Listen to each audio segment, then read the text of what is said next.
এই সরকার বাংলাদেশের মানুষের সাথে সংস্কারের কথা বলে পল্টি মেরেছে।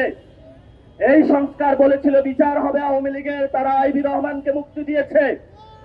এই সরকার বলেছিল 2 বছর আগে জ্বালানির মূল্য বৃদ্ধি হবে না, বিদ্যুতের দাম বৃদ্ধি হবে না, তারা আবার জনগণের সাথে পল্টি দিয়েছে। এই সরকার হলো পল্টিবাদ সরকার বা পল্টি মারা সরকার। এই সরকারকে আমরা লাল কার্ড দেখাতে আস্তে আস্তে ফিল্ডে নামছি। ভবিষ্যতে জনগণের দৌড়ানি তারা খাবে এবং 200 সিট নিয়ে পার পাবেন না। শেখ হাসিনার সিট আরো বেশি ছিল, শেখ হাসিনার দাদা বাবুও ছিল, আপনাদের দাদা বাবু নাই আর এত সিটও বেশি পান নাই। শেখ হাসিনার আরো অনেক বড় বড় কত কিছু ছিল, ইট মারেন, পাটকেল মারেন, ডিম মারেন, অস্ত্র নিয়ে আসেন, হকি স্টিক নিয়ে আসেন, কোন স্টিকেই কাজ হবে না।